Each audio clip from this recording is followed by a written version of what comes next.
G'day there folks, it's Connie here from Marky Industries. Hope you're all having a fantastic day. Anyway, today we're reading some more stories from Reddit. As usual, hit like and subscribe and all that stuff, and we'll get straight into the stories.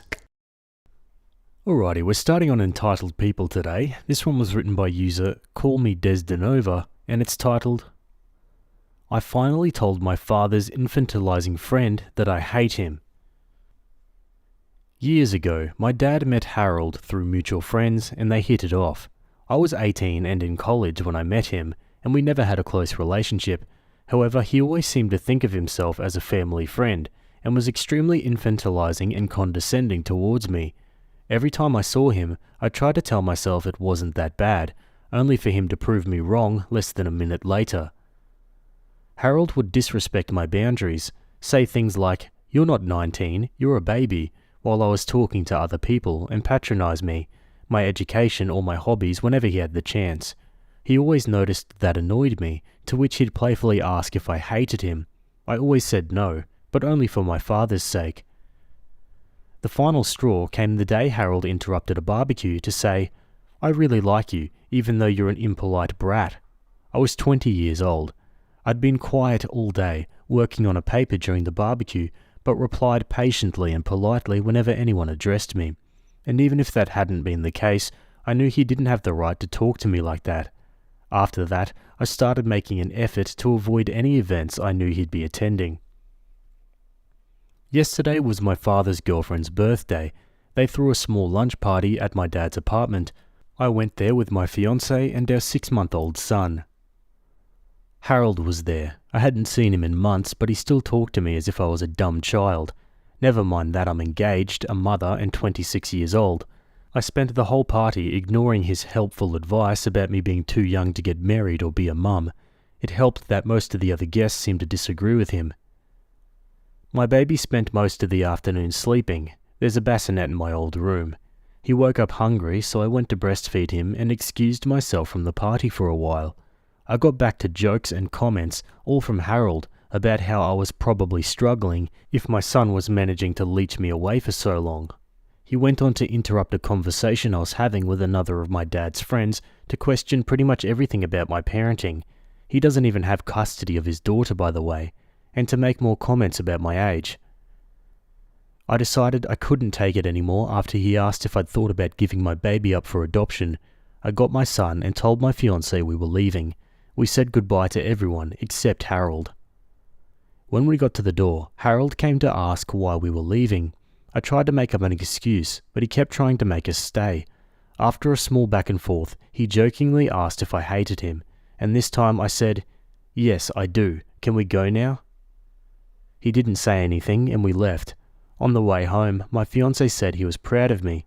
My father called this morning to say the opposite, and we had a small fight, but ultimately decided to drop the subject. I'm sure this isn't over, but if it keeps going, it won't be because of me. This is far from my proudest moment, and a small part of me regrets it, but I'm done with that guy. Edit, Jesus Christ Superstar, that's a lot of comments. To answer some common questions. I don't think Harold is in love with me. Harold didn't tell me to give up my son. He'd asked if I'd thought of doing so when I got pregnant. It was still an awful question, especially since he interrupted a conversation I was having with someone else, my dad's girlfriend's pregnant friend, who was asking about my own pregnancy and delivery, to ask it. I don't like making a big deal out of things unless necessary. If I'm uncomfortable, I leave. If I don't like someone, I avoid them. It's usually less stressful. The fight between me and my father ended when I told him about the adoption comment. I don't think he gets that's not the only reason I left, but it was definitely what broke the camel's back.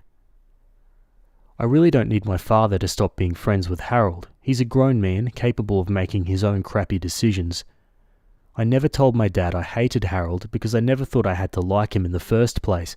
He's my father's friend, not mine, and I've been distancing myself from Harold since I was 20, meaning I haven't seen him much in the last 6 years. My fiancé was on the other side of the room and wasn't listening to Harold's comments. I filled him in when we got to the car. He's 100% on my side.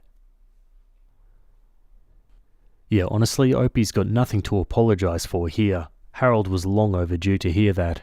Let's go to some comments. Does your dad know this friend suggested you putting up Dad's grandchild up for adoption? If not, I'd bring it up with the two of them together at your earliest convenience. OP replies, it was one of the first things I told him on the phone. It was also part of what ended the fight. Wow, F that guy. And I might jokingly refer to you as kid, to talk to you like you're a child, to treat you that way. What the fresh frick? It wouldn't surprise me if this jackanapes is attracted to you, and this is his way of showing and deflecting those feelings. This gave me the ick just reading this, because Harold comes off not just entitled, but as a creepy incel trying to flirt. Next time this jerk tries to give you advice with other people around, ask him why you would take his advice when it's obvious that even the judge decided that he shouldn't have custody of a child.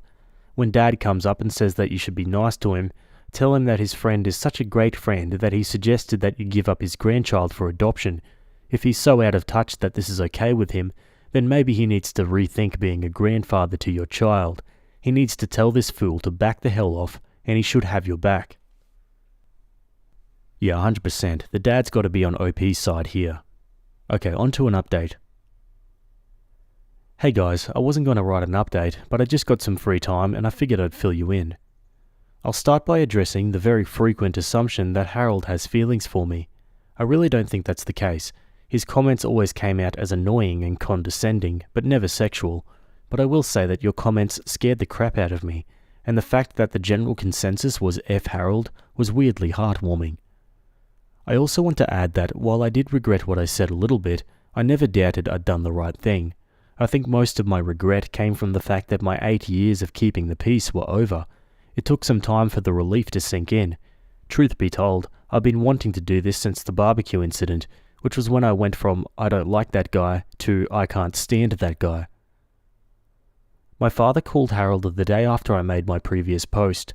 When confronted about the adoption comment, he tried to twist it as him being genuinely concerned about me being a mum so soon, and that he didn't think I knew what I was doing. He did apologize to my father. I don't buy any of that. The next day, my dad told me about the call. He said I should forgive Harold for what he thought was an honest misunderstanding. He also told me I should apologize too, since I'd overreacted by telling Harold I hated him for such a small reason. Many of Harold's past comments were made with my father close by. It often happened in the middle of conversations with other people, so he'd be too distracted to register them. He also wouldn't notice them most of the time. My dad doesn't pay attention to anything that doesn't either concern or anger him, and he'll most likely forget it until he gets angry at something else later anyway. He's like a meth head goldfish. We also have different definitions of what's offensive, so he'd never think they were a big deal.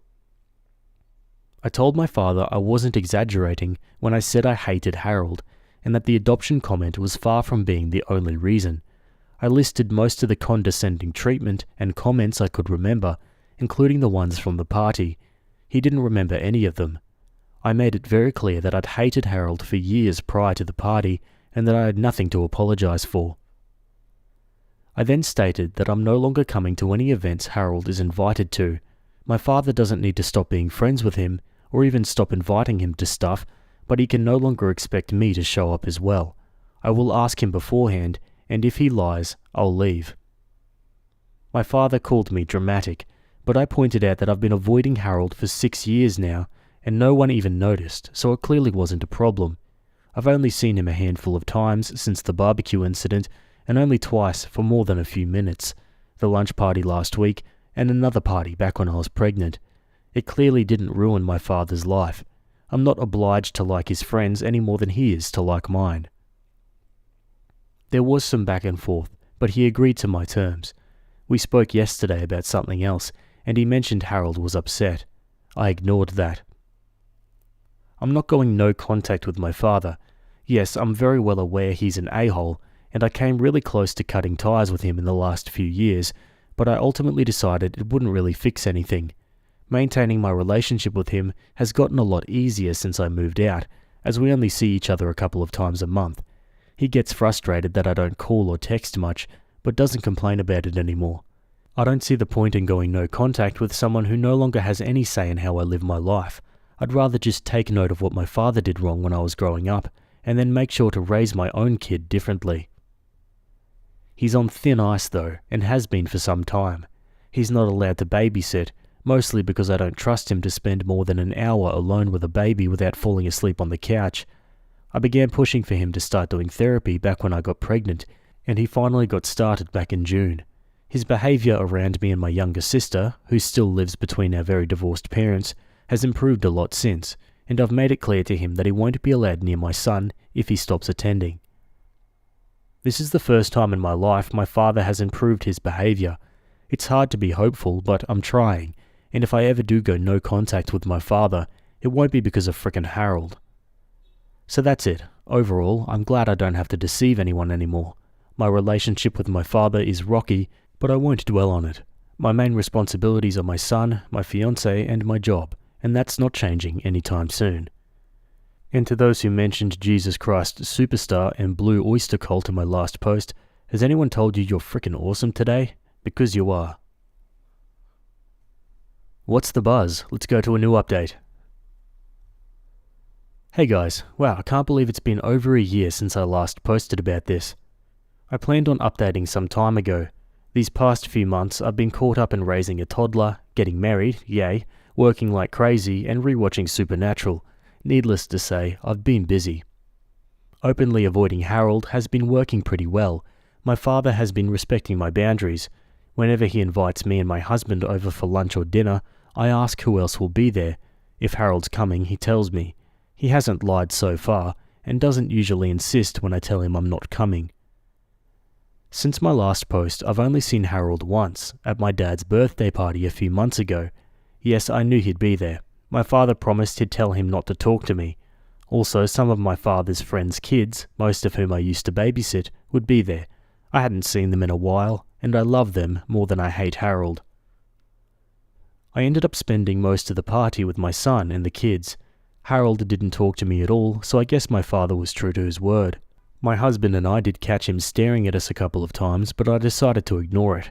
I caught my husband staring back once, and the walking marshmallow I married actually managed to look threatening. I love this man. You know who did talk to me? Harold's girlfriend. Yes, he has one now.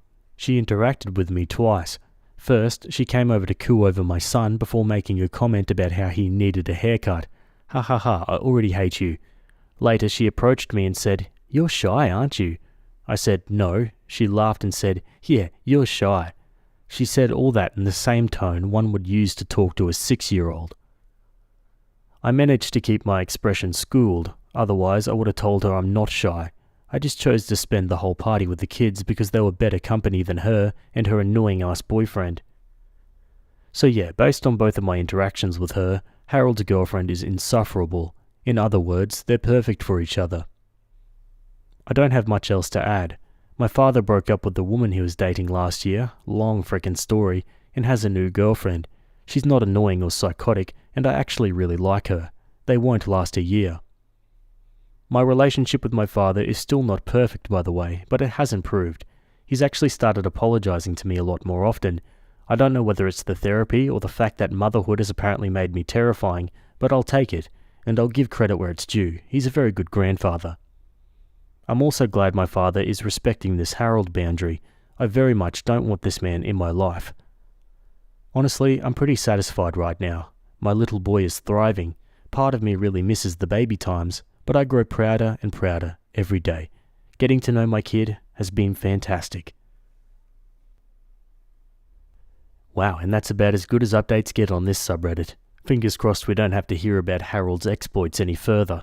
Anyway, I'd love to hear your thoughts about this one down in the comments below, and we're going to move on to another story. Okay, we're popping on over to True Off My Chest. This one was written by user New Technology, and it's titled, "My daughter-in-law is proposing to my son, and I couldn't be happier." My daughter-in-law, a pediatrician named Lexi, called me today with the most wonderful news. She intends to propose to my son. Lexi is such a sweet, hard-working, thoughtful, no-nonsense woman, and my son always remarks on how loved and respected he feels by her. I've never seen him happier. It warms my heart to see him so serious with someone after all these years. She is truly the daughter I've always dreamed of. I raised my son as a single mother for 29 years and had to be both mum and dad to him. His father walked out after his birth. Seeing him so deeply in love and respected by someone as amazing as Lexi fills me with pride and joy. I get to be girly with her and share my love of jewellery, which I plan to leave entirely to her. The entire family adores her, and they're all excited to meet her. I already call her my daughter-in-law and consider her part of the family. Little does she know that my son has already bought her a ring and plans to propose during her birthday vacation in September. I'm so happy for them. I cannot wait to see their futures develop as spouses and eventually as parents when the time comes. My heart is overflowing with happiness and excitement for their journey ahead. Now for some comments. We are now all shipping them and cannot wait for updates. Please try and find out the information of when she's doing it and tell him so he can make sure her ring is there too. She's putting in that work, she should show off her bling bling from him too, lol. Opie says, she actually told me how she's proposing. It's also during the birthday vacation. She said she's creating a 2-chapter book with custom art of all their firsts in chapter 1 and the proposal and ring in chapter 2. She's very creative. This is such a wonderful story. I hope your son and future daughter-in-law have many, many happy years together. As a dad, I cannot understand how a dad can walk out on his own flesh and blood. When my son was born, I got the answer that every person seeks. What is the purpose of my life? To me, it was being this kid's dad. Congrats to all of you. Opie replies, I was his 3rd marriage. He had 2 children in his 2nd. The child support was bleeding him dry. Didn't want to be cruel and asked for the minimum support. Supported my son through uni, law school, and his masters all by himself. Okay folks, straight to the next update. My son, Sean, recently reached out to me with a request. He asked if I could take Lexi ring shopping with me since I'm in the process of designing a new ring for myself.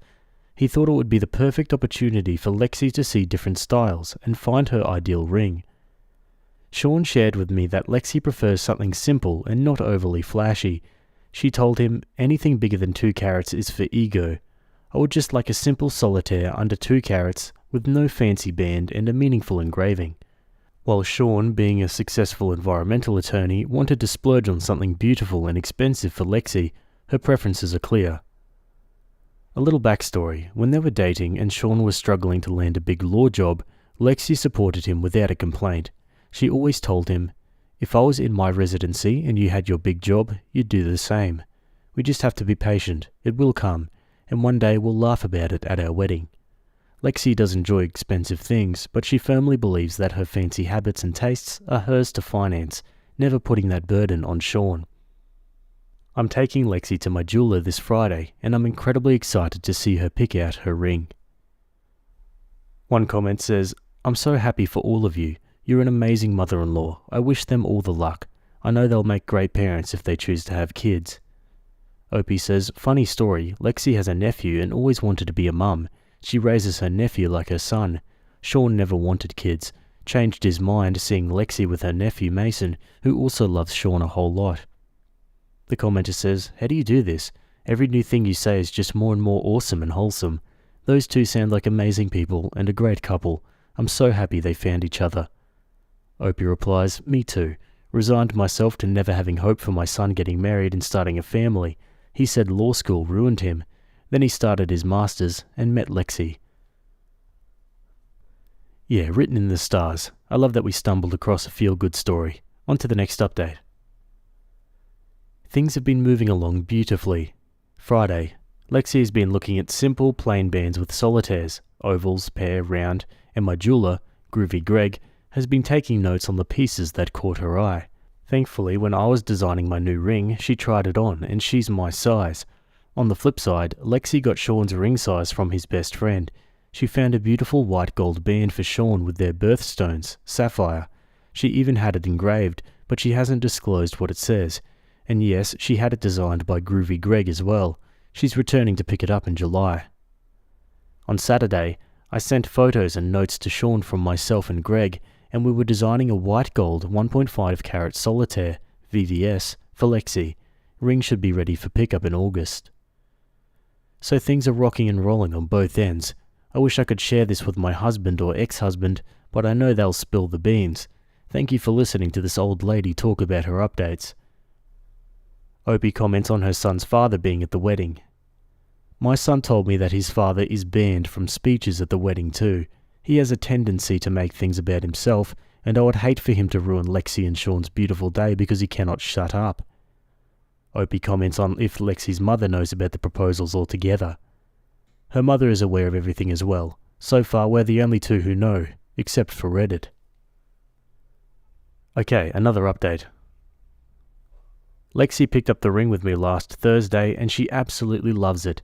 Since I never had a daughter, I asked her if we could go to the nail salon for manicures and pedicures before my family reunion. It was such a special bonding moment, and I couldn't help but gush to everyone who would listen about how proud I am of her and how much I love her. I even saw her tearing up a little. I've never had a good mother-in-law experience myself. My ex-mother-in-law pointed a loaded shotgun at my stomach when I was 6 months pregnant with Sean. Lexi has also had her share of a horrible mother-in-law who would steal her money and speak poorly of her. It means the world to me that we can heal that wound for each other and build a loving relationship. Sean also visited me and we had a family reunion. I accidentally referred to Lexi as his future fiancée to my boss. I'm a bit worried that one of them, Lexi or Sean, might have heard me slip up. Fingers crossed that I didn't spoil the surprise. Sean is set to pick up the ring in 2 weeks and we're all so excited. September can't come soon enough. One comment says, women proposing is the generational change we need. Opie says, you would not believe how many people believe it should be the other way around. Have received rude messages saying she's cucking him. I raised Sean to treat women as his equal. If he feels cucked, then I failed him fundamentally. I've been following since the first post. In a world with so much darkness and hate, it warms my heart to read a post filled with love and joy. OP, when the engagements happen, you'll have to pay the ring tax, a photo of their ring fingers with their new rings on them. Until then, keep smiling. OP says, will do. I promise to share her proposal book and artwork, with her permission of course as well. Wait, your ex-mother-in-law pointed a loaded shotgun at your pregnant belly? I'm still shocked at that revelation, but I'm so happy for you and your family. Your excitement is oozing through your words, and I can't wait to read your next post. Opie replies, she thought I was after my ex for his money since his father was wealthy. My ex-father-in-law adored me and Sean, and when I filed for divorce, Sean's dad cheated on me with my best friend and maxed out my credit cards with her. My ex-father-in-law sent money to help. I declined alimony and took minimum child support, since Sean's dad already had 2 other kids and 3 failed marriages. She thought I was after her family money. Even if I was, threatening a pregnant lady with a shotgun is psychopath behaviour. That it is. Alrighty, on to a new update. Lexi showed me her completed proposal book yesterday. The book is so beautiful and thoughtful. I know Sean is going to be blown away when he sees it. Meanwhile, Sean is still figuring out his proposal plan. He mentioned that the weather might mess with his original idea, so he's got a bit of reworking to do. I know he'll come up with something great. I had a little run-in with my ex-husband and his wife recently at a concert. Funny enough, he also suspects Sean will propose soon. We both agree that Sean's relationship with Lexi has always been different, so much more mature and meaningful than his past ones. His wife, however, wasn't too pleased. She's the only one who hasn't met Lexi yet, and she seemed a bit sour about it. She even pulled me aside to ask what Lexi is really like. I just told her the truth. Lexi is the perfect match for Sean. I would never speak poorly of her because 1, there's nothing negative to say, and 2, I've been in those shoes before, dealing with in-laws who weren't kind, and I wouldn't wish that on anyone. I'm just so excited for them. Hopefully I'll be able to share the photos of the art book after they've proposed already. Can't wait. One comment says, hopefully the ex's wife won't be the mother-in-law from hell. Opie says, my son had a tough time growing up because of her. Once she became his fiancée, things only got worse. She treated him poorly and constantly left him out. It got to the point where Sean would beg to come back home to me. One thing I'll never forget is when she told my ex that 11-year-old Sean couldn't be in her wedding because she didn't want any ugly people there. The fact that my ex went along with it made it even worse. I'm surprised he didn't cut your ex out of his life as soon as he could. Being left out of the wedding is unforgivable, so do you think your ex will be excluded from your son's wedding? Opie says, yep, we talked about it. No ugly people allowed here either. A commenter says, I'm actually surprised that Sean even speaks to your ex. I wouldn't, given the history. I hope the proposal goes amazingly well. Best wishes to you and your family, except your ex and his wife. Opie says, I guess because the ex and I were cordial afterwards, Sean followed suit. Sean does not care for the wife though, nor would he subject Alexi to it. Is Opie's son inviting his stepmother to the wedding? Sean says he looks forward to telling them, no ugly people invited to our wedding, sorry. Full circle moment. Yeah, and you can't say they don't deserve it, that's for sure. Anyway, that's the last update for that one so far. I'm sorry it's a bit of a tease with the proposal update still to come, but looks like we're going to have to wait. Anyway, I'd love to hear your thoughts about this one down below. Maybe some cool proposal ideas that you've done. Either way, let's move on again. Okay, back over to Am I the A-hole? This one was written by user Patient Lettuce, and it's titled, Am I the A-hole for not speaking Japanese after living here for 6 years? I, 34 female, met my husband, 33, online and got married 6 years ago. I moved from my home country to live with him in Japan since then. He is Japanese and has a stable job there. On the other hand, I'm a freelance illustrator, so I'm okay to move here. Every day I use English with him. Maybe you noticed already, but English is not my first language, so it's not perfect. So is my husband's English, but at least we can communicate. I tried my best to learn Japanese to be able to communicate with his friends and family, but Japanese is not an easy language. I have to learn how to read kanji, hiragana and katakana from zero by myself. During COVID 2020, we got money from the government, and he bought me some books and dictionaries, telling me to learn the language more intensively during the lockdown. He didn't teach me anything though. He said since I could speak 4 languages, adding one more language should be easy for me. I tried, but it's never good enough for him. He always said my grammar sucks, but I do always have a problem with grammar. As you can see, my English grammar sucks too. He said I should be able to speak like a native at this point, so last year, summer of 2022, I decided that I would get a part-time job at a restaurant so that I can practice more of my Japanese. To my surprise, the staff there like me, and they can understand my Japanese. I also now can read and write several kanjis. I could write my own address with kanji and read menus. Last week we have a family dinner with his family.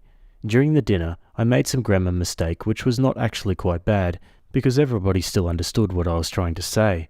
But my husband says in front of my family that I was stupid for not understanding the correct grammar. It makes me upset because he said it in front of everyone. So I said in English, "Your English is not better than mine, and you can't speak my language. Why do you call me stupid?" He was so ticked off and won't talk to me since that day. Am I the a-hole? Edit, he's not a bad guy. I love him so much. Just he's very outspoken. If he dislikes something, he'd say it right away. He never commented about my body or looks, but he's very sensitive about my skill. He often criticizes my art style and other skills.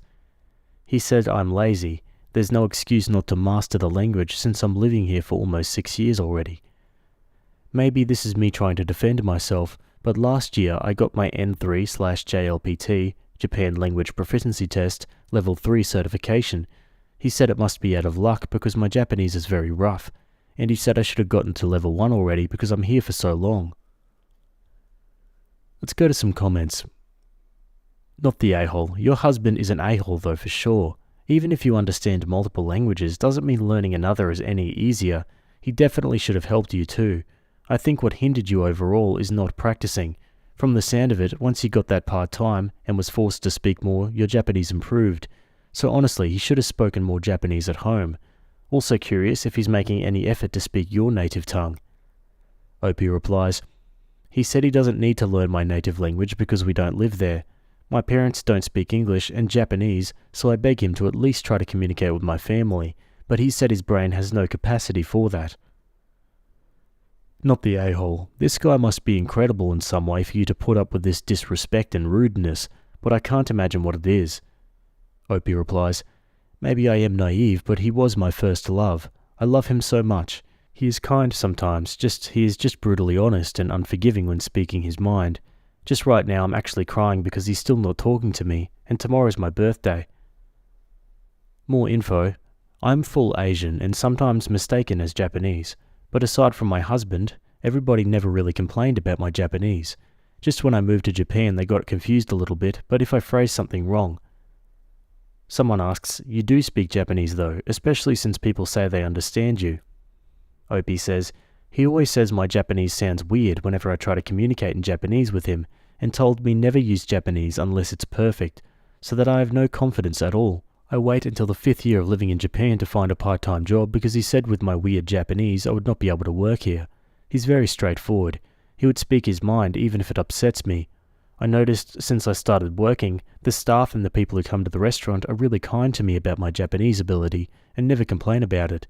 The manager even wants me to be the full-time employee there, and he always gives me a bonus every month for my hard work. But if I told my husband, he would say, "That's just because most Japanese don't speak their mind. Deep inside, they think your Japanese sucks." Yeah, the husband sounds unnecessarily cruel here. Let's go to an update, 6 months later. So, we got divorced. I think about it more and more, and I feel like this 6 years has been hell for me. I'm tired of trying to find any reason to think that he's good for me. I found a full-time job in a Japanese company and started working there from last January. Everybody in my new company said I speak Japanese well, and so far I'm doing great. I rent my own apartment and surviving by my own just fine in Tokyo, albeit my ex-husband saying that I would never be able to survive in Japan without him. I have a crush on another guy, but I'll take it slowly. Thank you for all of your comments to me. I'm glad I posted here. Edit. I use only Japanese in the company I work at now and earn almost the same amount with my ex-husband despite just working here for 4 months. My crush now speaks only Japanese and we communicate just fine. I am confident now. Another long edit because I'm surprised that I got so many responses. Thank you so much for the comments and support. Just to clarify, of course the reason of my divorce is not only because of the language thing. I kept saying my ex was a good person, and I still think that he's a good person, but he's not treating me right. There were a lot of things he'd done to me that had harmed me physically and mentally. Before I was with him, I was also doing modelling for side jobs. I took good care of myself, but after I married him, he said that my look didn't matter, and he disliked me dressing up or putting on makeup, because he thought as a married woman I should not attract other men. I did what he wanted, and I kept telling myself, oh, this man loves me the way I am, no matter how I look. But then I found out he was following sexy girls on Instagram and Twitter. He never chatted to them, so I let it slide, but I kept thinking about it, especially since he never said anything positive about my look. Basically, he never said anything positive about my effort except for my cooking. I started to feel unconfident. I got depressed and had to take antidepressants, then I gained 20 kilograms in 6 years. When I said he never said anything positive about my looks and effort, it didn't mean that he always said bad things about me, just he seems to be indifferent about it. Now, after we got divorced, I don't have to take my antidepressants anymore, and I lost 15 kilograms already. I started to talk to some guys until I met my crush right now. I was surprised because my crush now always says that I look good and nice. He notices when I change my hairstyle or nails, saying I smell nice, and compliments me when I do good things at work. My crush works in the same company with me. The other people also said that I look super good now, and I look so much happier. I want to show you my pictures so you can see the difference between when I was single, married, and became single again, but I know there's a chance some of you might recognize me, and then would recognize who my ex-husband is, and it would cause problems for him. Anyway, how I learned Japanese and other languages is by listening to some songs, movies, and other people. Then when I can't understand some word or phrase, I would find it in the dictionary based on how I hear it. Then I have to guess how it's written so I can find the word in a dictionary or translator. I prefer dictionaries to translators though, because when I open a dictionary, I will see many other words other than the one I'm looking for, and I may remember those words I accidentally find too. After I find the word and understand what it means, I'll try to make a sentence with that word and use it in real conversation. Now I can already read Japanese comic books and watch the movies in cinemas without much difficulty. Once again, thank you for your support. Please wish me luck for my career and my life ahead. Also for my crush, hope it ends well. I also wish all the best for all of you. May you have learned something from my experience, and may it be useful for you, or at least it can give you a good feeling when you read this update. Cheers. Opie's other languages. I speak English, Indonesian, Chinese, German, and Malay, now also Japanese, and currently learning Spanish. One comment says in Japanese, "Amazing, you did your best. Even though I've lived in Japan for a long time, I often make grammar mistakes. I think it's enough if it works. Good luck in your new life. Opie replies, Thank you very much. I want to see it reborn somehow. I've been really happy lately, so my mental health has improved. Now for a new update, 5 months later. So it has been a few months. The result of the Japanese language proficiency test I took has been announced. I passed the level 2 with only 2 mistakes. The highest is level 1 from 5 levels, and I passed the level 2, so I'm proud of myself. My crush confessed to me, and we're dating now. He's Japanese who doesn't speak English at all, and he said my Japanese is perfectly fine. I met his parents and brothers last month during Obon holiday. He brought me to his hometown in a rural Japanese village. His family welcomed me. His family lives on a farm. They've never went overseas at all, and don't speak English, but they welcomed me nicely. I am a divorcee, and 6 years older than my boyfriend, but they don't mind at all. The fact that I'm a foreigner also doesn't bother them. I just got a promotion at work this month, which is quite rare since I've been here for just 10 months, but they said I did my best, so I deserved it. I plan to move in with my boyfriend next winter. He treats me with nothing but respect. He always seems to be proud of anything that I did. He even said my Japanese accent is cute. He never scolds me in public like my ex. I told him, why are you so nice? And he said, it's just normal behavior to someone you care about, which made me realize how much of an a-hole my ex-husband was. About my ex-husband, he stalked my Instagram and found my post with my new boyfriend, and he threatened my boyfriend, but my boyfriend just blocked him. My ex's cousin, who is really close to me, told me that my ex posted his breakup text with his new girlfriend on the Twitter and sent the screenshot to me. I read it and I feel pity for whoever girl's going to be with him next because he'll never change. I feel healthier, prettier, and definitely happier now than ever. I don't know what will become of my new relationship, but I learned a lot. I will never let anyone disrespect me and my efforts. Last but not least, thank you all for all the comments you leave to me. It definitely helped me to clear my mind. Cheers for you all. Now for some final comments. It took me 3 years to pass the first level of the Japanese proficiency test.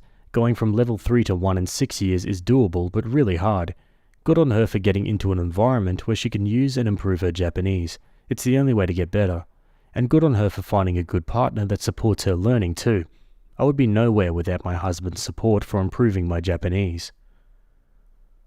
Oh, I remember the first post, and I felt so bad for her. Her ex was abusing her and she didn't realize it all. I'm so glad she got out and found success on her own. Quote, I told him, why are you so nice? And he said, it's just normal behavior to someone you care about, which made me realize how much of an a-hole my ex-husband was. He is so right, spot on. I'm so glad she's with someone who appreciates their loved ones. The fact Opie learned Japanese from a dictionary makes her even more awesome. That ex-husband can go choke on fishes in the water for all I care. Good happy endings. Yeah, absolutely. You love to see it. And yeah, I remember having to learn Japanese against my will in high school, and it was pretty hard. So mad respect to anyone who can learn another language, let alone 5 like OP. That's crazy. What about you guys? Can you speak any other languages? Let me know. Either way, let's move on again. Okie dokie, we're jumping over to Petty Revenge. This one was written by user King of Zedom, and it's titled, You want to try and take 9 inches of our property? We'll take 20 feet of yours. We have lived in our house for about 8 years in a rural neighborhood in Arizona. About a year ago, this dude from California bought the lot next to us and threw a fit about the stuff we had on the property line. We had put a single fence pole vaguely where the property line was. We hadn't had any sort of land survey done. It was supposed to just be a temporary marker that became a permanent marker. Dude was absolutely livid that we had vehicles parked on his property. The very tip of one of our cars was touching the established boundary. He threatened to have our vehicle towed, so we simply had an actual land survey done, and it turned out the property line was a good 20 feet into his property. Homeboy should have just let sleeping dogs lie, and not been an a-hole about a few inches. Edit, I had some journalists reach out to me and ask for some more comments, so here are the updates you asked for. Feel free to ask more questions for more clarifications, or ask again if I missed yours. Hello, thank you for reaching out. 1. The zip code redacted for GPS reference. It's a small rural neighborhood in the mountains of Arizona. All the houses are 3 to 5 acre horse properties. The roads are all dirt and unmaintained. It used to be a very understandable place to live, but in the last few years it has been developed and property values have been going up, quadrupling since we moved here in 2016. This has attracted a crowd of people who care what yards look like, who simply weren't here when this was cheap. The neighbour is one of these new people. We moved here specifically because the neighbourhood had a bunch of messy yards already, and we wanted to also have lenient neighbours.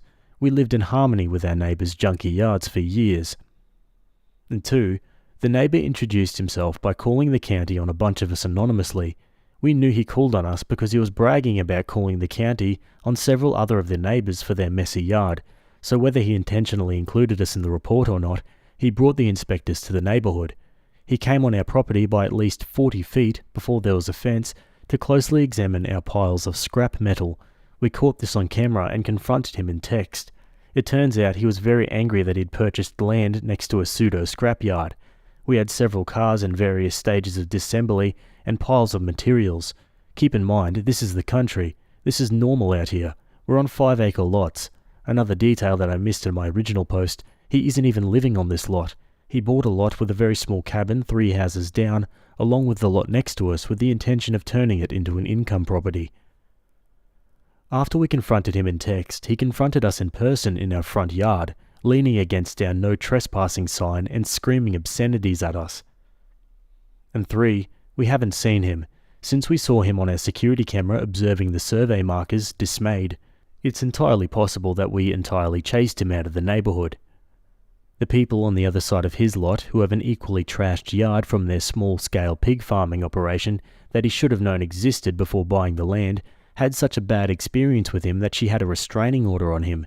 They're also having a potentially equally funny dispute about a shed that she built fully on his lot over 15 years ago, which means they're going to have to go to court over who now owns it, and our adverse possession laws are certainly on her side. Currently, we're building an ugly fence on the newly surveyed property line.